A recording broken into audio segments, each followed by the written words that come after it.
Hello दोस्तों, स्वागत है आप सभी का समसामयिक घटना चक्र के इस ऑनलाइन प्लेटफॉर्म पर। मैं मोहित आप सभी का हार्दिक स्वागत करता हूं अपने इस वीडियो में। और आज अपने इस वीडियो में बात करेंगे 10 नवंबर 2025 के महत्वपूर्ण करंट अफेयर जो विभिन्न पत्र पत्रिकाओं से लिए गए हैं, जैसे Dainik Jagran, the Hindu, Indian Express, DD News, PIB, ANI, साथ ही साथ पीआईबी, दैनिक भास्कर, अमर उजाला, हिंदुस्तान, दैनिक जागरण इत्यादि न्यूज़पेपर बेस्ड जो इंपॉर्टेंट करंट अफेयर होते हैं आपके परीक्षा के दृष्टिकोण से महत्वपूर्ण, चाहे वो प्रीलिम्स परीक्षा हो या मुख्य परीक्षा में जो वैल्यू एडेड मटेरियल होते हैं उनके लिए महत्वपूर्ण डाटा फैक्ट्स यहाँ पर आपको प्रोवाइड किया जाता है। प्रतिदिन शाम को 7:30 बजे ये वीडियो क्लास आपको मिल जाती है। और हमने मासिक करंट अफेयर पैकेज बना रखा है, जिस मासिक करंट अफेयर पैकेज में आपको संपूर्ण करंट अफेयर की तैयारी करवाई जाती है। मासिक पैकेज किस तरीके से है उस पर हम लोग बात करें उससे पहले जान लेते हैं कि ये हमारी क्लास जो होती है ये यूपी पीसीएस, बीपीएससी, अल्टीग्रेड परीक्षा, यूपीएसआई, यूपी ट्रिपल एससी तथा अन्य एक दिवसीय परीक्षाओं के लिए बहुत महत्वपूर्ण होती है। Daily newspaper based current affair पर हम लोग चर्चा करते हैं। मासिक पैकेज हम लोगों ने करंट अफेयर का डिजाइन कर रखा है। इस मासिक पैकेज में आपको क्या क्या चीजें मिलती हैं आइए एक बार देख लेते हैं। सबसे पहले तो डेली शाम को 7:30 बजे, ठीक है, डेली शाम को 7:30 बजे आपको वीडियो क्लास मिल जाती है। प्रतिदिन देखा जाए यहाँ पर तो क्लास की पीपीटी और पीडीएफ आपको प्रोवाइड किया जाता है। डेली 10 एमसीक्यू का ऑनलाइन टेस्ट भी होता है, ठीक है। और इसी वजह से यहाँ पर जो थंबनेल में लिखा हुआ है डेली एमसीक्यू टेस्ट, ये डेली एमसीक्यू टेस्ट जो है करंट अफेयर में इंक्लूड है यहीं पर, ठीक है। ऐप पर जाके आप एमसीक्यू सॉल्व कर सकते हैं। महीने के एंड में देखा जाए आपको कंपाइल पीडीएफ प्रोवाइड किया जाता है, मासिक हिंदी और इंग्लिश दोनों भाषाओं में, ठीक है। अलग अलग पीडीएफ प्रोवाइड किया जाता है। कंटेंट हमारा पूरा बाइलिंगुअल है। बेस्ट 100 एमसीक्यू का ऑनलाइन टेस्ट भी होता है इसी में।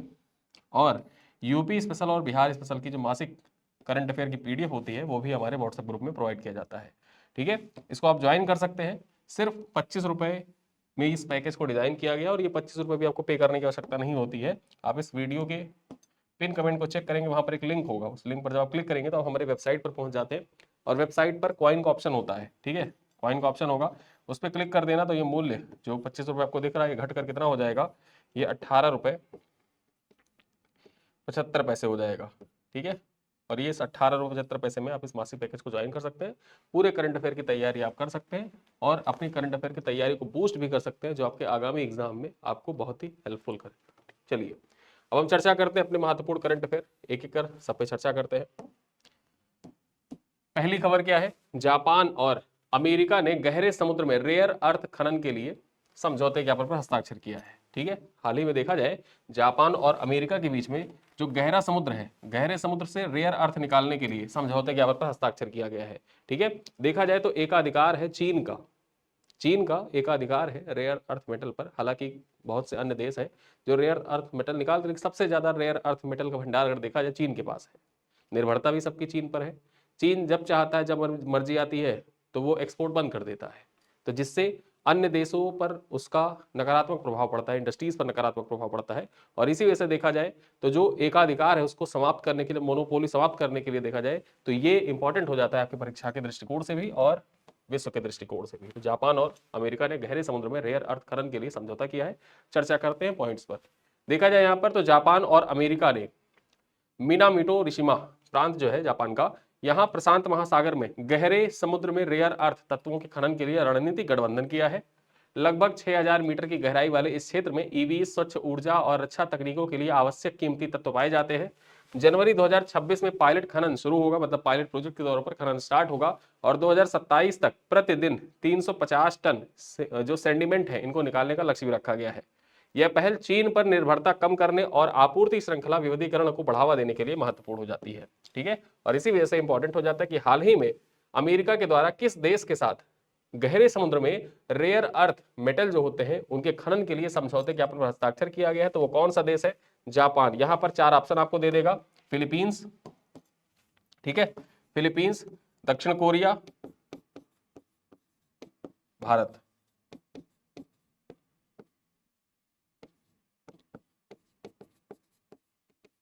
चार ऑप्शन दे दिया, जापान, दक्षिण कोरिया, फिलीपींस, भारत।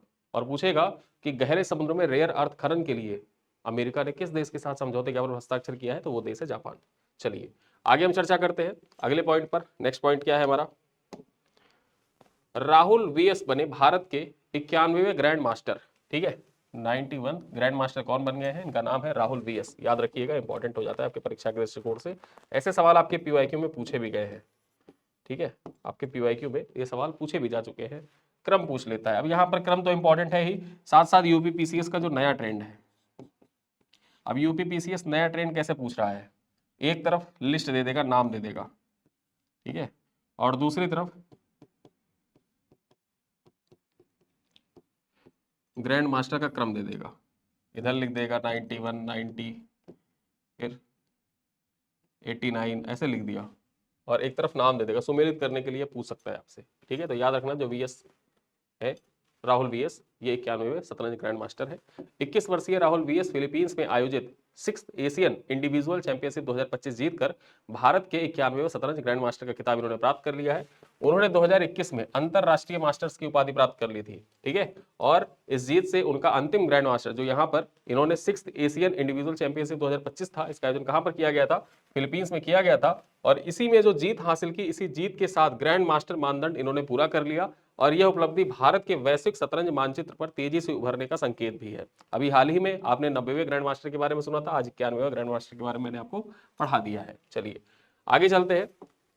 एक महत्वपूर्ण परियोजना है, इंपॉर्टेंट हो जाता है आपकी परीक्षा के दृष्टिकोण से भी, और पिछले एक साल में आपने देखा होगा कि कुत्तों के ऊपर, जो आवारा कुत्ते होते हैं उनके ऊपर सुप्रीम कोर्ट के दिशा निर्देश आते ही रहते हैं।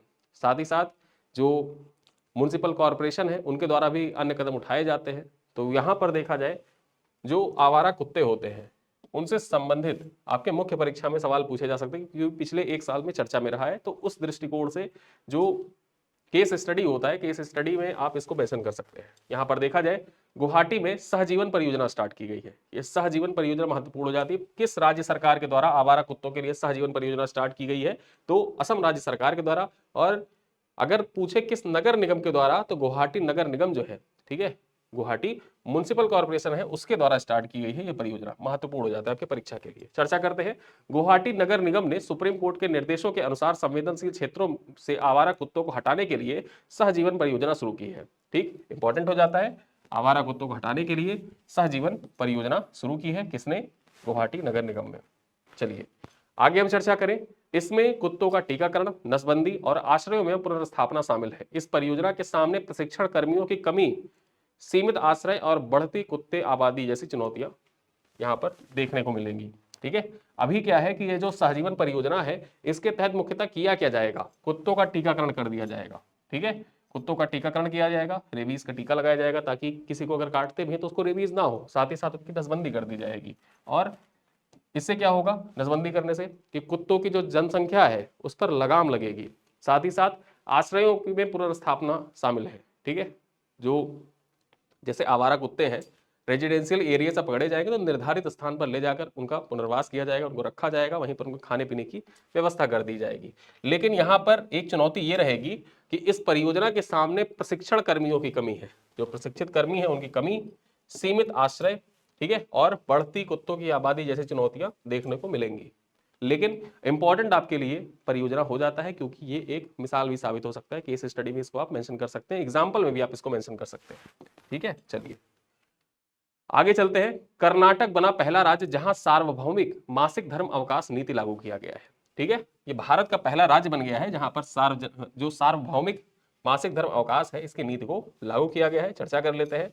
कर्नाटक सरकार ने मासिक धर्म अवकाश नीति 2025 को मंजूरी दे दी है, जिसके तहत होगा क्या कि सभी महिला कर्मचारियों को प्रति माह 1 दिन का सवेतन अवकाश सालाना 12 दिन तक मिलेगा। ठीक है, यहां पर हर साल 12 दिन और हर महीने 1 दिन का अवकाश मिलेगा, सवैतनिक अवकाश होगा ये। ठीक है, और इस नीति को यहां पर देखें तो मासिक धर्म अवकाश नीति 2025 को लागू करने वाला कर्नाटक जो है, ये भारत का पहला राज्य बन गया है। चर्चा कर लेते हैं। यह नीति सरकारी और निजी दोनों क्षेत्रों में लागू होगी। महत्वपूर्ण यह हो जाता है कि यह सरकारी में तो लागू ही लागू होगी, जो निजी क्षेत्र की कंपनियां हैं उनमें भी यह नियम लागू होगा। ठीक है, जिसमें आईटी कंपनियां, जो मल्टीनेशनल कंपनियां तथा औद्योगिक इकाइयां सभी शामिल है। इस फैसले के साथ कर्नाटक कार्यस्थल पर महिला स्वास्थ्य को अधिकार के रूप में मान्यता देने वाला और लिंग समानता को बढ़ावा देने वाला भारत का पहला राज्य बन गया है। ठीक, चलिए आगे चर्चा करते हैं। महत्वपूर्ण हो जाते हैं आपकी परीक्षा के दृष्टिकोण से फ्लाइंग डिस्प्ले 2025 एयर शो। अभी जो फ्लाइंग डिस्प्ले 2025 एयर शो है, इसका आयोजन देखा जाए तो नॉर्थ ईस्ट में किया जा रहा है। ठीक है, नॉर्थ ईस्ट में किया जा रहा है, और नॉर्थ ईस्ट में करने के पीछे उद्देश्य भी देखा जाए, जैसे ऑपरेशन त्रिशूल चलाया जा रहा है, जो त्रिशूल, ठीक है, ऑपरेशन त्रिशूल चलाया जा रहा है, उसके तहत जो हमारी आर्मी, नेवी और एयरफोर्स है, वो संयुक्त सैन्य अभ्यास आपस में कर रहे हैं, ठीक है, संयुक्त सैन्य अभ्यास कर रहे हैं। साथ ही साथ भारत सरकार के द्वारा नोटम भी जारी करके रखा गया है, नोटम जारी करके रखा गया है कि कोई भी जो एयरमैन है वो फ्लाइट्स निर्धारित टाइम पर जब बताया जाए कि इस टाइम पर प्रशिक्षण हो रहा है, उस टाइम पर निर्धारित फ्लाइट्स को उस रास्ते पर ना ले जाए, इसके लिए नोटम जारी करके रखा है।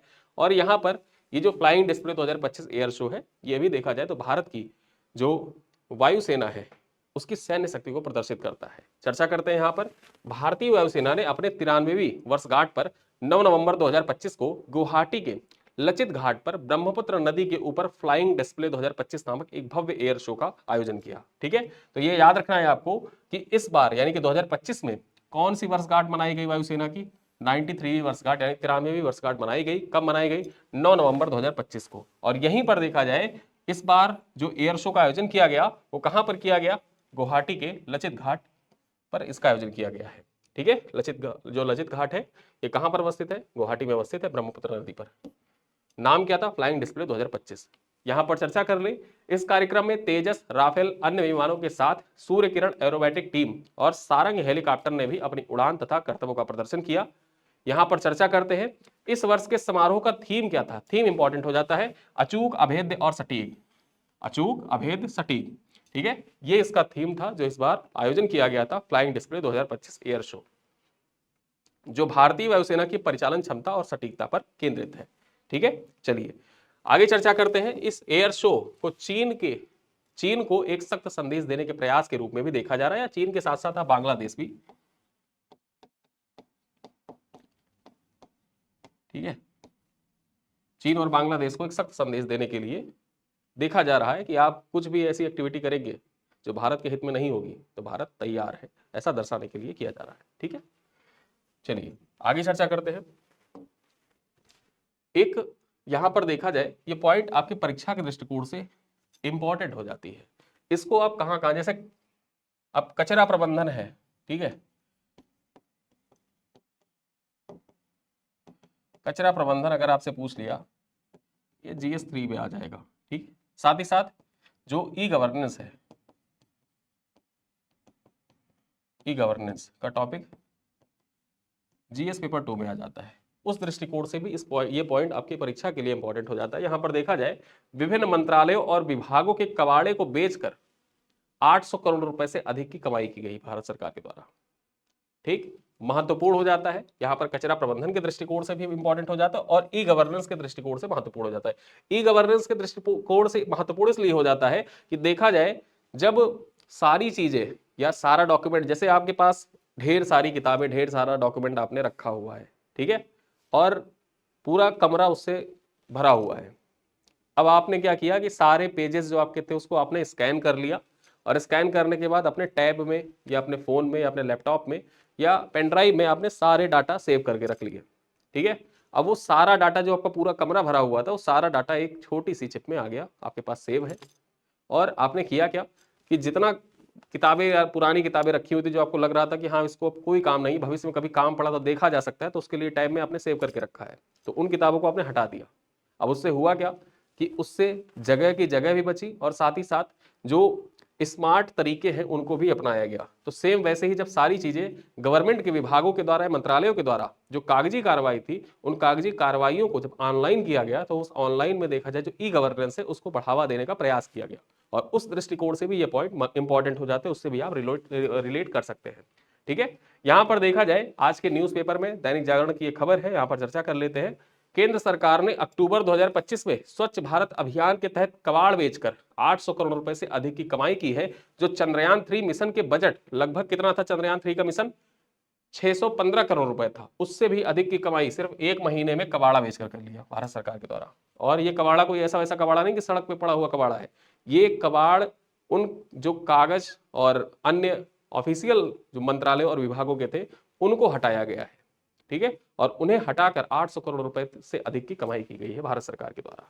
यहां पर चर्चा करें तो यह अभियान जो चलाया गया था, स्वच्छ भारत अभियान, ये 2 से 31 अक्टूबर तक चला था। 2021 में शुरू होने के बाद यह अब तक का सबसे बड़ा अभियान था, जिसमें रिकॉर्ड 332 लाख फीट कार्यालय स्थान खाली हुआ। 332 लाख फीट कार्यालय स्थान खाली हुआ, मतलब इतना फीट, 332 लाख फीट जगह कार्यालय में इन कबाड़ ने घेर रखी थी। और 2021 से जो कार्यालय थे, कार्यालयों में ऐसा अभियान स्टार्ट किया गया था और इस बार 2025 में सबसे ज्यादा स्थान खाली हुए हैं कार्यालयों में, ठीक है, कबाड़ से। प्रशासनिक सुधार और लोक शिकायत विभाग द्वारा समन्वित इस अभियान के तहत देखा जाए तो 11.58 लाख कार्यालय स्थलों को कवर किया गया, ठीक है। चलिए आगे चर्चा करते हैं। यहां पर देखा जाए संयुक्त सैन्य अभ्यास है मित्र शक्ति, ठीक, मित्र शक्ति अभ्यास। अब यहां पर देखा जाए मित्र शक्ति अभ्यास किसके किसके बीच होता है, भारत और श्रीलंका के बीच में संयुक्त सैन्य अभ्यास है।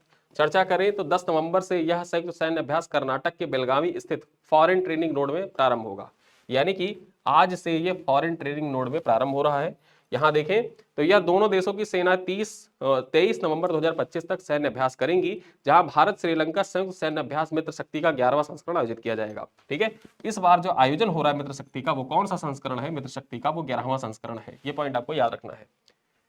मित्र शक्ति 2025 अभ्यास का उद्देश्य क्या है, शहरी और अर्ध शहरी क्षेत्रों में संयुक्त अभियानों का संचालन में दोनों सेनाओं के बीच परिचालन तालमेल को बढ़ावा देना, इसी उद्देश्य से देखा जाए तो मित्र शक्ति का आयोजन किया जाता है। ये पॉइंट याद रखना है, शहरी और अर्ध शहरी क्षेत्रों में, ठीक है। यहां पर चर्चा करें भारत श्रीलंका संयुक्त सैन्य अभ्यास मित्र शक्ति का 10वां संस्करण जो हुआ था पिछले वर्ष राजपुताना राइफल की एक बटालियन के साथ अन्य सैन्य बलों और सेवाओं के कर्मियों ने किया था।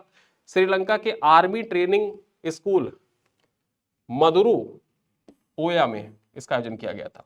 जो 10वां संस्करण हुआ था वो कहां पर हुआ था, श्रीलंका में हुआ था। और इस बार जो हो रहा है 11वां संस्करण ये कहां पर हो रहा है, ये बेलगावी स्थित फॉरेन ट्रेनिंग नोड में इसका आयोजन किया जा रहा है, ठीक है। 10 नवंबर से 23 नवंबर तक, 10 नवंबर से 23 नवंबर तक इसका आयोजन किया जाएगा, ठीक है। चलिए आगे चर्चा करते हैं रमन मैग्सेसे पुरस्कार 2025 के बारे में। देखा जाए तो इसकी घोषणा जो हुई थी अगस्त 2025 में हुई थी, लेकिन ये पुरस्कार अब प्रदान किया गया। तो एक बार फिर से इस पुरस्कार के बारे में हम लोग जान लेते हैं, इंपॉर्टेंट हो जाता है, बहुत महत्वपूर्ण है। महत्वपूर्ण इसलिए भी हो जाता है कि पहली एनजीओ है भारत की जिसको इस बार रमन मैग्सेसे पुरस्कार से सम्मानित किया गया है।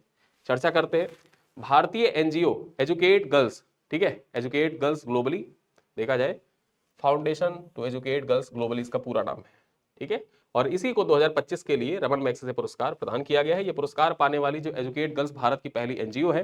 चर्चा करें यहाँ पर तो संस्था का नाम क्या है, foundation to educate girls globally, ठीक है, foundation to educate girls globally, इसको आप शॉर्ट में एजुकेट गर्ल्स भी कहते हैं। यहाँ पर इसका कार्य क्या है, तो दूर दराज के गांवों में लड़कियों की शिक्षा को बढ़ावा देना और सांस्कृतिक रूढ़ियों को खत्म करना। जो सांस्कृतिक रूढ़ियां हैं महिलाओं को लेकर, बच्चियों को लेकर, उनको समाप्त करना तथा दूर दराज गांवों की जो लड़कियां हैं उनको मुख्य धारा से जोड़ना, शिक्षा तथा अन्य जो मुख्य धारा है उनसे जोड़ने का कार्य ये एनजीओ करता है। इसकी स्थापना कब हुई थी, 2007 में हुई थी। और इसके संस्थापक कौन है, यहाँ पर देखा जाए तो सफीना हुसैन इसकी संस्थापक है, ठीक है। Foundation to educate girls globally की संस्थापक कौन, सफीना हुसैन है। 2007 में इसकी स्थापना हुई थी। और इसका कार्य क्षेत्र मुख्य रूप से कहां पर है, तो इसका कार्य क्षेत्र उत्तर प्रदेश, राजस्थान, मध्य प्रदेश और बिहार के 30,000 से अधिक गांवों में ये कार्य करती है, ठीक है। पुरस्कार की घोषणा जो हुई थी रमन मैग्सेसे पुरस्कार 31 अगस्त 2025 को हुई थी। और पुरस्कार समारोह यानी कि पुरस्कार दिया कब गया, तो 7 नवंबर 2025 को दिया गया था। कहां पर दिया गया, मनीला फिलीपींस में दिया गया, ठीक है। रमन मैग्सेसे पुरस्कार जो है ये किस देश के द्वारा दिया जाता है, तो फिलीपींस के द्वारा ये पुरस्कार प्रदान किया जाता है। चलिए अगली खबर पर चर्चा करें तो आदिवासी समुदायों हेतु जीनोम सीक्वेंसिंग प्रोजेक्ट शुरू करने वाला, ठीक है, शुरू करने वाला देश का पहला राज्य कौन बना है, यहां पर चर्चा करते हैं। गुजरात ने आदिवासी समुदायों हेतु जीनोम सीक्वेंसिंग प्रोजेक्ट शुरू कर देश का पहला राज्य बनने का दर्जा हासिल किया है, ठीक है। ये पॉइंट इंपॉर्टेंट हो जाता है कि देश का पहला राज्य जिसने आदिवासी समुदायों हेतु जीनोम सीक्वेंसिंग प्रोजेक्ट स्टार्ट किया है वो राज्य कौन सा है, वो राज्य है गुजरात। महत्वपूर्ण है आपके एग्जाम के लिए। चर्चा करें यहाँ पर तो गांधीनगर में भगवान बिरसा मुंडा की 150वीं जयंती पर जनजातीय गौरव वर्ष के तहत लॉन्च हुए इस प्रोजेक्ट का उद्देश्य आदिवासी समुदायों के अनुवांशिक खाके का अध्ययन करना है, ठीक। आदिवासी समुदाय जो है उनका जो अनुवांशिक खाका है उसका अध्ययन करना है, स्वास्थ्य सुधार और लक्षित नीतियों का विकसित करना है। यहाँ पर चर्चा करते हैं पहल का नेतृत्व गुजरात बायोटेक्नोलॉजिकल रिसर्च सेंटर कर रहा है और इसके संचालन जीनोम इंडिया पहल के अंतर्गत होगा, ठीक है। ये पॉइंट आपको याद रखना है कि जीनोम इंडिया पहल के अंतर्गत जो ये जीनोम सीक्वेंसिंग प्रोजेक्ट स्टार्ट किया गया है ये किसके तहत स्टार्ट किया गया है, ये जीनोम इंडिया पहल के अंतर्गत स्टार्ट किया गया है। और गुजरात पहला राज्य बन गया है जो आदिवासियों का जीनोम सीक्वेंसिंग करेगा। चलिए आगे हम चर्चा करें, नाटककार और रंगकर्मी पद्मश्री दया शंकर सिन्हा का निधन हो गया है, ठीक है। इंपॉर्टेंट हो जाता है इनका नाम, चर्चा कर लेते हैं। हिंदी रंगमंच के दिग्गज नाटककार और रंगकर्मी पद्मश्री प्रकाश दया प्रकाश सिन्हा का 7 नवंबर 2025 को नोएडा उत्तर प्रदेश में 91 वर्ष की आयु में निधन हो गया। वे साहित्य और रंगमंच दोनों के क्षेत्र में अग्रणी हस्ताक्षर थे। चर्चा करते हैं, उन्हें पद्मश्री साहित्य अकादमी पुरस्कार 2021 में दिया गया था। संगीत नाट्य अकादमी अवार्ड, लोहिया सम्मान, हिंदी अकादमी साहित्यकार सम्मान सहित प्रतिष्ठित सम्मान मिल चुके हैं। उनकी सर्वाधिक चर्चित कृतियों में देखा जाए तो सम्राट अशोक शामिल है, जिसके लिए 2021 में साहित्य अकादमी पुरस्कार से सम्मानित किया गया था। ठीक है, तो ये पॉइंट आपको याद रखना है। दया प्रकाश सिन्हा ये पद्मश्री से सम्मानित है, इस वजह से इंपॉर्टेंट हो जाता है। भारत के चौथे सर्वोच्च सम्मान, जो चौथा सर्वोच्च नागरिक सम्मान है वो इनको मिल चुका है। और आपकी परीक्षाओं में जो निधन से संबंधित सवाल आते हैं वो ऐसे ही सवाल पूछे जाते हैं। पद्मश्री, पद्म विभूषण, पद्म भूषण, भारत रत्न से सम्मानित जो व्यक्ति होते हैं उनका निधन होता है तो उनसे संबंधित सवाल अक्सर आपकी परीक्षाओं में पूछे जाते हैं। ठीक, चलिए ऑपरेशन रक्षिता के बारे में चर्चा करते हैं। महत्वपूर्ण हो जाता है ऑपरेशन रक्षिता। यहाँ पर देखा जाए तो केरल राज्य सरकार के द्वारा या केरल रेलवे पुलिस के द्वारा ये ऑपरेशन चलाया गया था। चर्चा करते हैं। केरल रेलवे पुलिस ने 8 नवंबर 2025 को तिरुवनंतपुरम में ट्रेनों में महिलाओं की सुरक्षा के लिए ऑपरेशन रक्षिता स्टार्ट किया है। किस लिए स्टार्ट किया गया था? ट्रेनों में महिलाओं की सुरक्षा हेतु कौन सा ऑपरेशन? ऑपरेशन रक्षिता स्टार्ट किया गया। यहां पर देखा जाए तो यह रेलवे पुलिस और स्थानीय पुलिस के संयुक्त अभियान था, जिसके तहत ट्रेनों व स्टेशनों पर गश्त, त्वरित प्रतिक्रिया, हेल्पलाइन, समन्वय के जरिए महिलाओं की सुरक्षा, शिकायतों की तुरंत कार्रवाई और अपराध की रोकथाम सुनिश्चित करना यहाँ पर मूल उद्देश्य था इसका। तो इसका देखा जाए उद्देश्य भी हमने जान लिया। और ऑपरेशन रक्षिता का संबंध किससे है? तो ट्रेनों में महिलाओं की सुरक्षा से था। किसके द्वारा संचालित किया गया? केरल में देखा जाए रेलवे पुलिस के द्वारा संचालित किया गया था। रेलवे पुलिस और जो लोकल पुलिस होती है दोनों के द्वारा मिलकर इसको संचालित किया गया। चलिए आगे हम चर्चा करें। 100 अरब डॉलर मार्केट कैप क्लब में शामिल हुई है एसबीआई।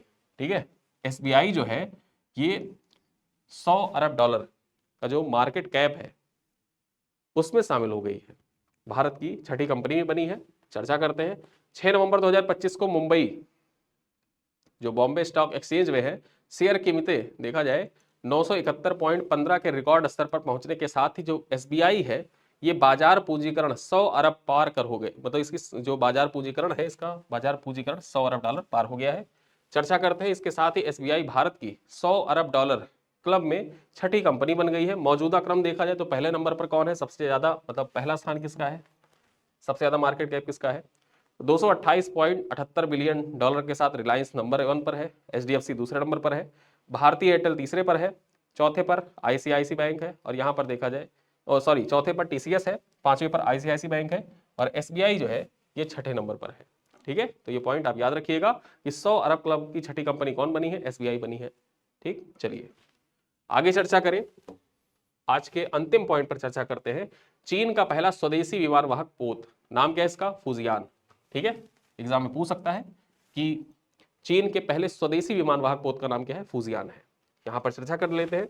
6 नवंबर 2025 को चीन के हैनान प्रांत में आयोजित समारोह में राष्ट्रपति शी जिनपिंग के द्वारा देश के पहले यानी कि चीन के पहले स्वदेशी विमान वाहक पोत फूजियान को औपचारिक रूप से चीन की नौसेना में शामिल किया गया। ताइवान से सटे फूजियान प्रांत के नाम पर इसका नाम रखा गया है। इस पोत में अत्याधुनिक इलेक्ट्रोमैग्नेटिक क्राफ्ट लॉन्च सिस्टम तकनीक का उपयोग हुआ है। और ऐसी तकनीकी देखा जाए तो अमेरिका के बाद चीन के पास ही है। यहाँ पर चर्चा करें। इस तकनीकी के साथ अमेरिका के बाद चीन दूसरा देश बन गया है जो ऐसी क्षमता रखता है जिससे वो नौसैनिक विमान संचालन की दक्षता और सामरिक शक्ति को अभूतपूर्व वृद्धि कर सकेगा। ठीक, इस वजह से ये पॉइंट इंपॉर्टेंट हो जाता है। और ताइवान पर जो कब्जा करने की बात है उस दृष्टिकोण से भी ये महत्वपूर्ण हो जाता है। ठीक है, यहाँ पर फूजियान का नाम याद रखना। ये पहला स्वदेशी विमान वाहक पोत है चीन का। नाम क्या है? फूजियान। फूजियान प्रांत के नाम पर इसका नाम रखा गया है। अब आइए कुछ प्रश्न है यहाँ पर, आपसे उन प्रश्नों का उत्तर कमेंट बॉक्स में दीजिएगा। पहला सवाल आपसे पूछा जा रहा है यहाँ पर, क्या है पहला सवाल? आदिवासी समुदाय हेतु जीनोम सीक्वेंसिंग प्रोजेक्ट शुरू करने वाला देश का पहला राज्य कौन बना है? ठीक है, देश का पहला राज्य कौन सा है जिसने आदिवासी समुदायों हेतु जीनोम सीक्वेंसिंग प्रोजेक्ट स्टार्ट किया है? उत्तर प्रदेश, हिमाचल प्रदेश, उत्तराखंड या गुजरात? और क्वेश्चन नंबर 2 क्या कह रहा है? निम्नलिखित कथनों पर विचार करें।